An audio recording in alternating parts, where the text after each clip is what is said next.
यूनुस है और आज की वीडियो में हम डिस्कस करने वाले हैं एफपीएससी FIA इंस्पेक्टर BS16 का सॉल्व पास पेपर 2015 का। 2015 के अंदर ये पेपर हुआ था FIA इंस्पेक्टर BS16 ग्रेड का।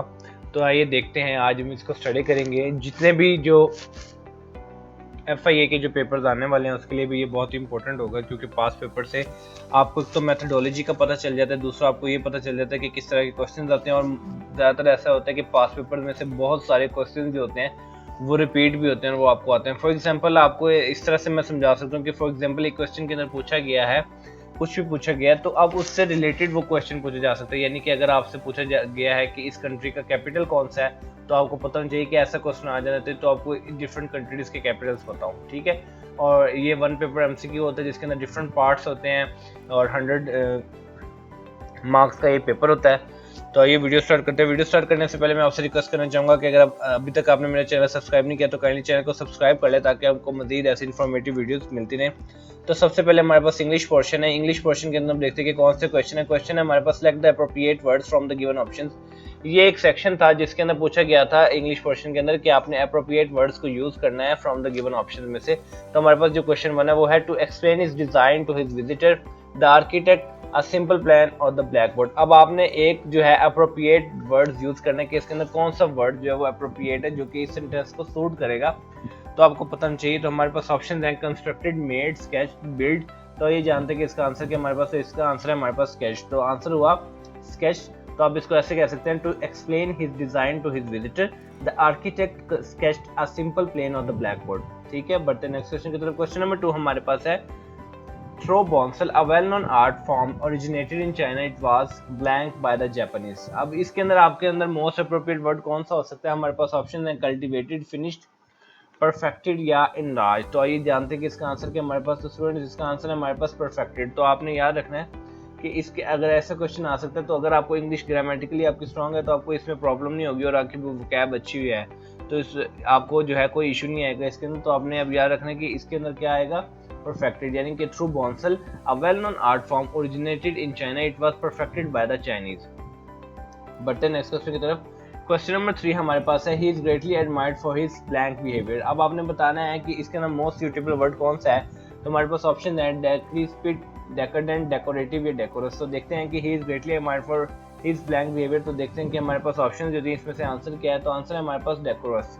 तो आपने याद रखना कि मोस्ट अप्रोप्रिएट वर्ड जो है इस क्वेश्चन के अंदर वो है डेकोरस है। तो हम इस सेंटेंस को ऐसे बोल सकते हैं कि he is greatly admired for his decorous behaviour. बढ़ते हैं नेक्स्ट क्वेश्चन की तरफ। क्वेश्चन नंबर 4 हमारे पास है, the soldier was instructed to restrain and handle the situation peacefully. इसके अंदर आपने बताना है कि मोस्ट अप्रोप्रिएट वर्ड्स कौन सा हमारे पास। तो हमारे पास एक्सरसाइज है, कंट्रोल है, प्रिवेंट एंड फोर्स है। तो ये जानते हैं कि इसका आंसर क्या हमारे पास। तो इसका आंसर है हमारे पास एक्सरसाइज। तो ये जुमला कुछ इस तरह से बनेगा, ये सेंटेंस कुछ इस तरह से बनेगा, the soldiers were instructed to exercise, restrain and handle the situation peacefully. यानी कि एक्सरसाइज जो है ये मोस्ट सूटेबल वर्ड था इस सेंटेंस के अंदर, यानी कि the soldier were instructed to exercise, restrain and handle the situation peacefully. हमारे पास नेक्स्ट क्वेश्चन है। क्वेश्चन नंबर 5 हमारे पास है, he is working under such blank condition that is difficult to maintain his self respect. अब इसके अंदर most appropriate word कौन सा हो सकता है। आइए देखते हैं, हमारे पास ऑप्शन है लो, डिफिकल्ट, इनिमिकल, ह्यूमिलेटिंग। तो आइए देखते हैं कि इसमें अंदर हमारा मोस्ट सूटेबल वर्ड कौन सा। तो मोस्ट सूटेबल वर्ड हमारा है ह्यूमिलेटिंग। यानी कि ये सेंटेंस कुछ इस तरह से बनेगा कि he is working under such humiliating condition that is difficult to maintain his self respect। तो humiliating is the most appropriate word in this sentence। But the next question की तरफ। क्वेश्चन नंबर 6 हमारे पास है, the sound of the running water of the stream had a pleasantly dash effect on me। तो ये आपने बताना है कि sound of the running water of the stream का क्या इफेक्ट है, यानी कि एक मोस्ट अप्रोप्रिएट वर्ड इसमें से कौन सा होगा। तो हमारे पास ऑप्शन है सोनोरस, अम्यूजिंग, लाउड, सोमनोलेंट। तो हमारे पास देखते हैं कि कौन सा मोस्ट सूटेबल वर्ड है। तो हमारे पास इसका आंसर है sonorous. The sound of the running water of the stream had a pleasantly sonorous effect on me. Next question की तरफ बढ़ते हैं। क्वेश्चन नंबर 7 हमारे पास है, Salma had a cold and could not go to the party, so I bought her cake to make up for her. तो हमारे पास ऑप्शंस हैं डिप्रेशन, डिसोल्यूशन, डिस्गस्ट, डिसअपॉइंटमेंट। तो इसके अंदर जो हमारे पास जो मोस्ट सूटेबल ऑप्शन है वो क्या हो सकता है, ये जानते हैं इसका आंसर क्या होगा हमारे पास। तो इसका आंसर है हमारे पास डिसअपॉइंटमेंट। यानी कि Salma had a cold and could not go to the party, so I bought her cake to make up for her disappointment. तो बढ़ते हैं नेक्स्ट पॉइंट की तरफ। नेक्स्ट क्वेश्चन हमारे पास है question number 8, would you mind blank to the principal how the trouble started. तो इसके अंदर देखेंगे कि मोस्ट सूटेबल वर्ड हमारे पास कौन सा है। रिमार्किंग है, टेलिंग है, टॉकिंग है, ये एक्सप्लेनिंग है। तो इसके अंदर मोस्ट सुटेबल वर्ड देखते हैं, जानते हैं कि इसका आंसर क्या हमारे पास, तो इसका आंसर है हमारे पास एक्सप्लेनिंग। तो इसके अब जो सेंटेंस है वो क्या बनेगा, would you mind explaining to the principal how the trouble started, यानी कि मोस्ट सुटेबल वर्ड इसके अंदर क्या हो गया, वो हो गया एक्सप्लेनिंग। ठीक है, यानी कि would you mind explaining to the principal how the trouble started, तो सुटेबल वर्ड इज एक्सप्लेनिंग। बढ़ते हैं नेक्स्ट क्वेश्चन की तरफ। नेक्स्ट क्वेश्चन हमारे पास है क्वेश्चन नंबर 9 है, the world is so constructed that if you wish to enjoy its pleasures you must also blank its pains. तो देखते हैं कि इसके अंदर जो है हमारे पास मोस्ट सुटेबल वर्ड क्या है, डिनाई है, निगलेक्ट है, इंड्योर है, या हमारे पास इग्नोर है। तो आइए जानते हैं कि इसका आंसर क्या हमारे पास, तो इसका आंसर है हमारे पास इंड्योर। तो आपने अब याद रखने की मोस्ट सुटेबल वर्ड जो था इस सेंटेंस के अंदर इंड्योर था, तो ये मोस्ट सुटेबल वर्ड था। अब सेंटेंस कुछ इस तरह से बन जाएगा, the word is so constructed that if you wish to enjoy its pleasure you must also endure its pains. ठीक है, बढ़ते हैं अपने नेक्स्ट क्वेश्चन की तरफ। क्वेश्चन नंबर 10 हमारे पास है, हर सर्विलिटी मेक्स हिम डिसस्टेबल। अब आपने select the opposite of the underline word, जो सिलेक्ट करना है आपने वो कौन सा करना है कि आपने जो अंडरलाइन वर्ड है ना उनका आपने ऑपोजिट बताना है। तो क्वेश्चन नंबर 10 हमारे पास है, हर सर्विलिटी मेक्स हिम डिटेस्टेबल। तो हमारे पास जो ऑप्शंस हैं आपने बताना है कि सर्विलिटी का ऑपोजिट क्या है। तो we have option slavery, insolence, prudence और ब्रेवरी। तो आपने इसके अंदर जो है आपने क्या बताना है, ऑपोजिट वर्ड बताना है। तो हमारे पास जो है ये 4 वर्ड्स हैं, तो ये जानते हैं कि इसमें से आंसर क्या हमारे पास, तो आंसर हमारे पास है ब्रेवरी, यानी कि सर्विलिटी का जो है वो ऑपोजिट है हमारे पास है ब्रेवरी। नेक्स्ट क्वेश्चन की तरफ चलते हैं, the drug will have pernicious effect on your health. अब आपने जो है पर्निशियस का आपने क्या बताना है, आपने इसका ऑपोजिट बताना है। तो वी हैव ऑप्शंस पोर्नोग्राफिक, रोलिनस, प्रोलॉन्ग्ड, बेनिफिशियल। तो देखते हैं कि पर्निशियस का हमारे पास जो है वो ऑपोजिट क्या है, वो हमारे पास है बेनिफिशियल है। नेक्स्ट क्वेश्चन देखते हैं, क्वेश्चन नंबर 12 हमारे पास है, she handle the machine with deft fingers. यानी कि ये 10 क्वेश्चन का एक सेक्शन था जिसके अंदर जो अंडरलाइन वर्ड होता था उसका आपने ऑपोजिट बताना है। तो आपने इधर डेफ्ट का बताना है opposite. So we have options delicate, quick, sturdy, clumsy. तो हम देखते हैं कि इसका आंसर क्या है, तो इसका आंसर है क्लमसी। तो आपने याद रखना है कि डेफ्ट का जो ऑपोजिट है वो है clumsy. We have question number 13, her debonair manners were notice by everyone. अब आपने डेबोनियर जो मैनर्स है यानी कि डेबोनियर का आपको ऑपोजिट पता होना चाहिए। We have options like pleasant, courteous, cheerless, rude. तो देखते हैं कि डेबोनियर का जो है हमारे पास ऑपोजिट क्या है, तो वो है रूड है। ठीक है, डेबोनियर का ऑपोजिट है हमारे पास रूड। क्वेश्चन नंबर 14 हमारे पास है, we have no doubt about the veracity of the statement.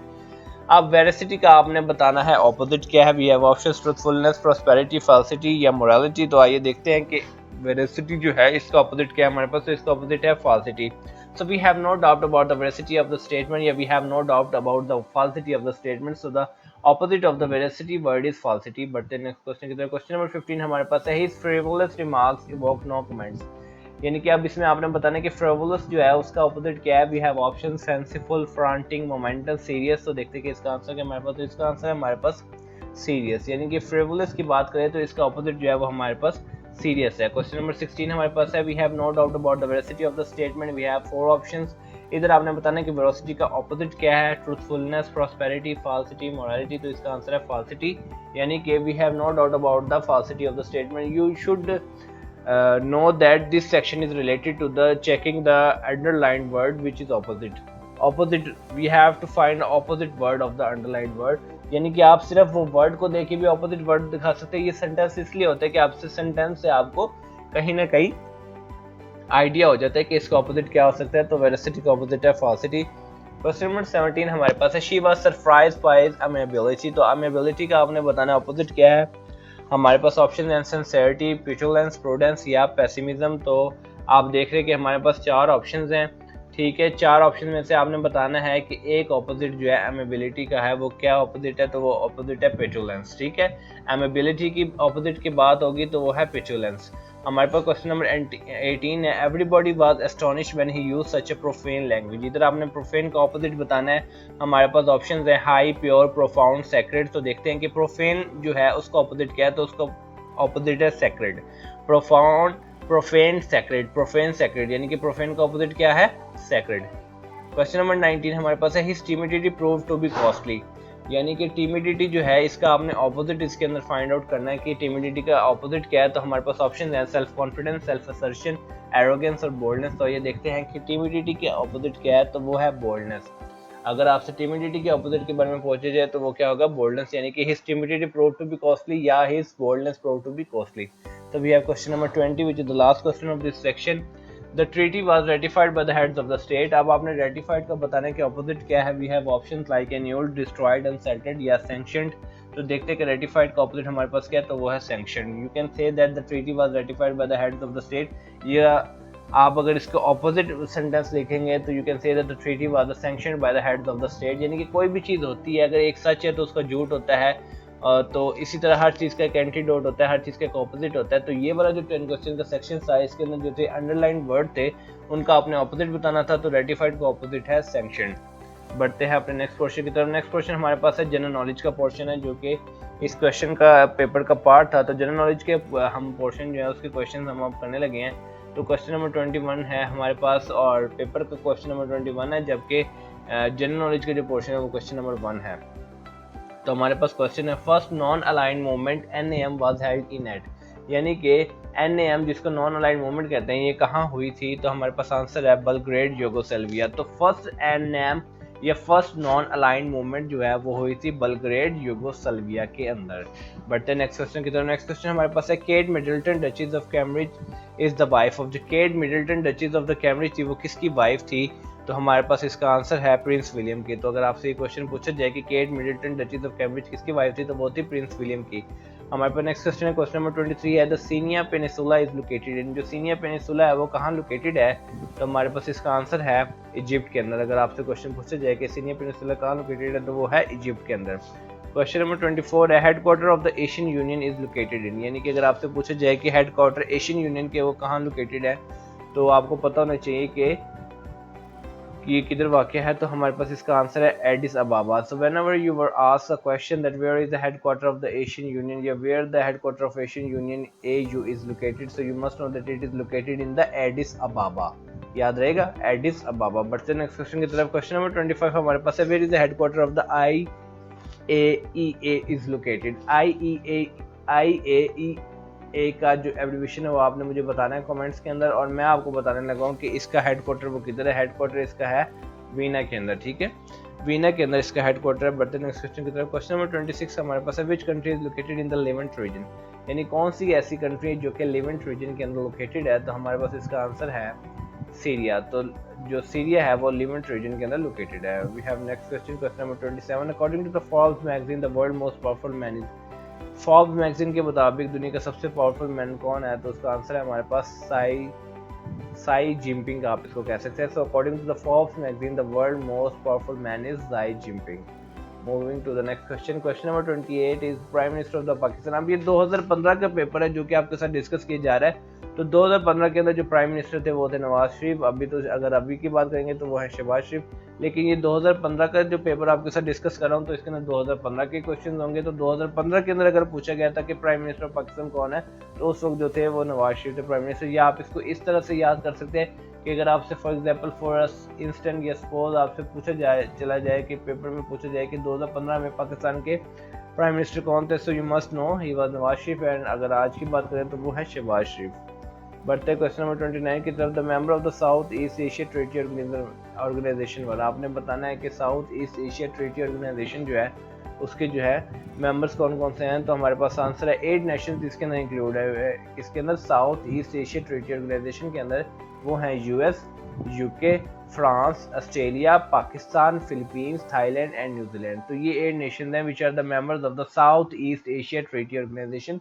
ये 8 नेशन जो है आपने नहीं बोलने, क्योंकि ये बहुत ही इंपॉर्टेंट क्वेश्चन है कि आपसे पूछा जा सकता है कि what are the members of the south east Asia treaty organization. So you must know there are 8 nations which include US, UK, France, Australia, Pakistan, Philippines, Thailand and New Zealand. बढ़ते नेक्स्ट क्वेश्चन की तरफ। क्वेश्चन नंबर 30 हमारे पास है, in the US presidential election where is the largest number of electoral colleges from. यानी कि अगर US presidential election की बात करें तो largest number of electoral college जो था वो कहाँ से था, तो वो था कैलिफोर्निया से। तो ये भी क्वेश्चन नंबर 2015 का क्वेश्चन है और उसी से करंट अफेयर से रिलेटेड है। देखिए जिस साल में भी आपसे एग्जाम लिया जाता है ना 1 पेपर MCQ, उसके अंदर करंट अफेयर्स का एक बहुत इंपॉर्टेंट पोर्शन होता है।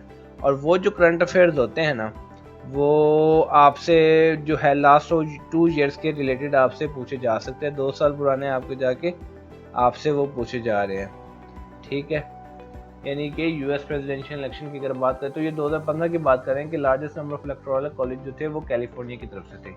बढ़ते हैं नेक्स्ट क्वेश्चन की तरफ। क्वेश्चन नंबर 31 हमारे पास है the agreement which provided for territory allocations as affairs of the western influence in the Middle East in case of breakup of the Ottoman Empire is known as। जो agreement हुआ था जिसने provide किया था territory allocation as affairs of the western influence middle east के अंदर in case of the breakup of the Ottoman empire, यानी कि जब ओटोमान एम्पायर का ब्रेक हो गया था तो मिडिल ईस्ट के लिए वेस्टर्न इन्फ्लुएंस के लिए कौन सा एग्रीमेंट था जिसने टेरिटोरियल एलोकेशंस जो है वो प्रोवाइड की था। तो हमारे पास आंसर है Balfour declaration. So it was the Balfour Declaration which provided for the territorial allocation as affairs of the Western influence in the Middle East in case of breakup of the Ottoman Empire. Okay, यानी कि Balfour Declaration जो है ना, this was the agreement. It's an agreement name. Whenever you ever ask a agreement name which is provide the territorial allocation as affairs of the Western influence in the Middle East in case of breakup of the Ottoman Empire, so वो जो है वो Balfour Declaration है, has very of major importance, so you must remember the name of agreement. The name is Balfour Declaration. But the next question is question number 32 है the Inca civilization flourishing। जो इंसा या इनका civilisation थी वो कहाँ flourish हुई थी, तो वो थी साउथ अमेरिका के अंदर। तो आपने याद रखना है कि इनका सिविलाइजेशन जो है कहाँ फ्लोरिश हुई थी, साउथ अमेरिका के अंदर। नेक्स्ट क्वेश्चन हमारे पास है the famous book East of Eden is the work of. जो ईस्ट ऑफ ईडन एक बहुत ही फेमस बुक है, आपने बताना कि ये किसका काम है, यानी कि किसका वर्क है, किसने लिखी है इसको। The famous book East of Eden, तो इसका आंसर हमारे पास John Steinbeck is the work of the Steinbeck, यानी कि अगर आप बात आपसे पूछा जाए कि ईस्ट ऑफ ईडन जो है वो किसका वर्क है तो वो है जॉन स्टेनबेक का। फिर नेक्स्ट क्वेश्चन नंबर 34 है Tegel is the international airport of. आपने बताना है कि टेगल इज द इंटरनेशनल। अब देखिए इस क्वेश्चन से, पास पेपर के इस क्वेश्चन से आपको ये अंदाजा होगा कि अगर आपसे 2015 के अंदर क्वेश्चन ये पूछा जा रहा है कि Tegel is the international airport of, तो आपसे किसी भी इंटरनेशनल एयरपोर्ट के बारे में पूछा जा सकता है। आपको उसकी कंट्री का बताना होगा या कंट्री का जिक्र किया जाएगा और नीचे जो है वो ऑप्शंस होंगी एयरपोर्ट्स की, तो उससे जो है आपने सिलेक्ट करना होगा। तो इधर आपने बताना है कि Tegel is the international airport of, तो हमारे पास आंसर है जर्मनी। तो टेगल जो है वो एक इंटरनेशनल एयरपोर्ट है जर्मनी का। बट नेक्स्ट क्वेश्चन की तरफ क्वेश्चन नंबर 35 हमारे पास है कालाबारी डेजर्ट इज लोकेटेड इन। तो आपने बताना है कि कालाबारी डेजर्ट जो है वो कहाँ लोकेटेड है, तो वो लोकेटेड है मोजाम्बिक में। ठीक है, अगर if one someone ask you a question that where is the Calabar desert and या where Calabar desert is located in, it's located in the Mozambique। ये क्वेश्चन आपने नहीं बोलना, बहुत इंपॉर्टेंट है कि कालाबारी डेजर्ट जो वो कहाँ है। बहुत से पेपर्स में ये पूछा गया, तो ये आपने याद रखना है कि मोजाम्बिक में। हमारे पास नेक्स्ट क्वेश्चन है the Swaythling cup is related to theme of. एक कप होता है, स्वेथलिंग कप होता है, वो किसी एक गेम के साथ रिलेटेड होता है, या आप टीम की बात कर सकते हैं। तो आपको पता होना चाहिए कि कौन सा कप है, किस गेम के साथ रिलेटेड है। तो ये है टेबल टेनिस के साथ रिलेटेड है।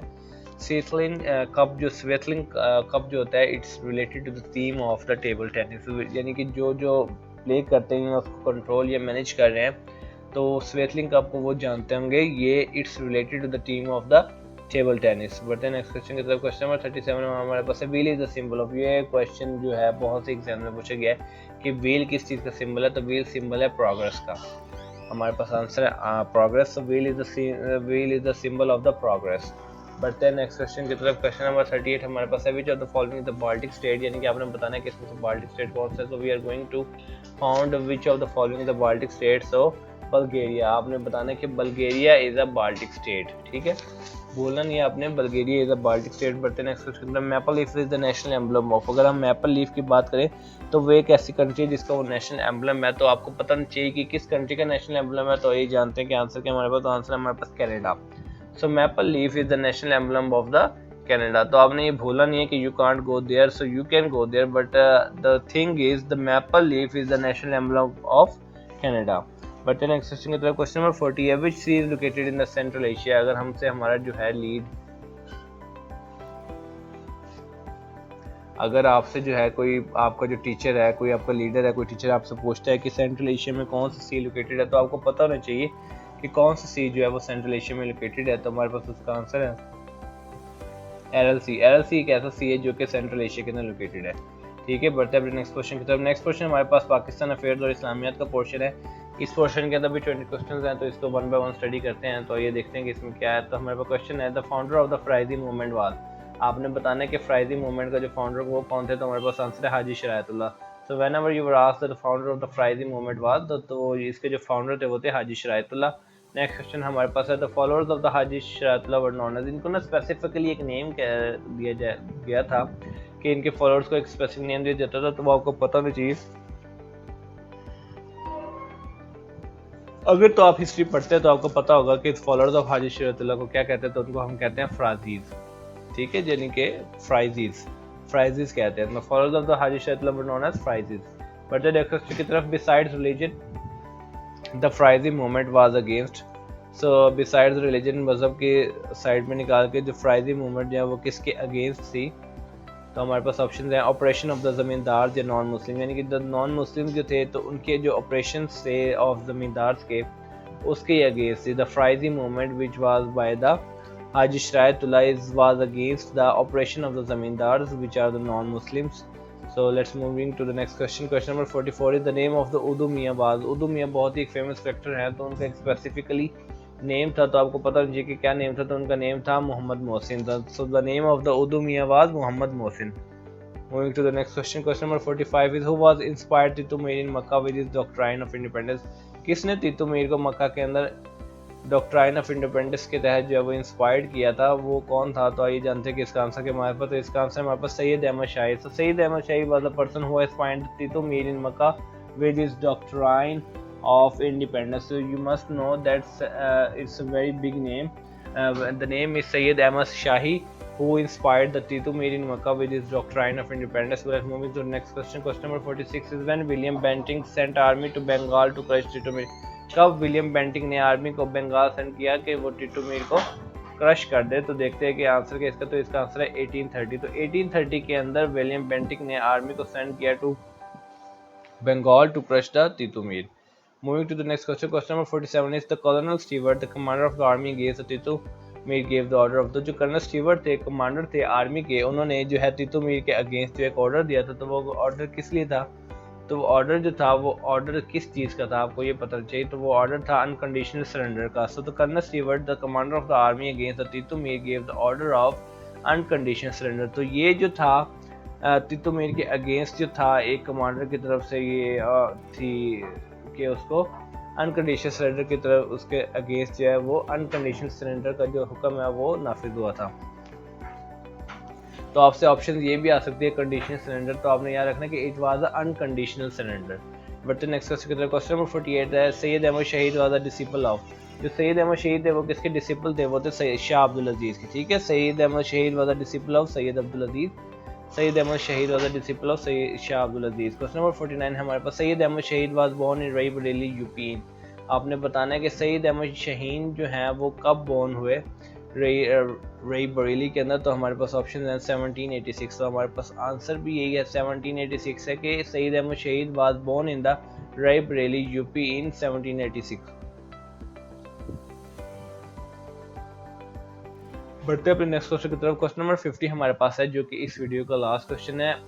Who was leading the Sikh forces against Ahmad Shahid को, किसने लीड किया था सिख फोर्सेस को कि वो अहमद शहीद के अगेंस्ट जो है वो लीड करें, तो हमारे पास इसका आंसर है कुमार सिंह। तो आपने ये भूलना नहीं है कि Kumar Singh was leading the Sikh forces against the Ahmad Shahid, यानी कि ये कुमार सिंह था जिसने लीड किया था सिख फोर्सेस को कि वो अहमद शहीद के अगेंस्ट जो है वो उनके साथ लड़े या उनके खिलाफ जो वार का जो है ऐलान करे। So the name which was present which was leading the Sikh forces against the Ahmad Shahid, the name is Kumar Singh. तो आपने नाम ही कुमार सिंह।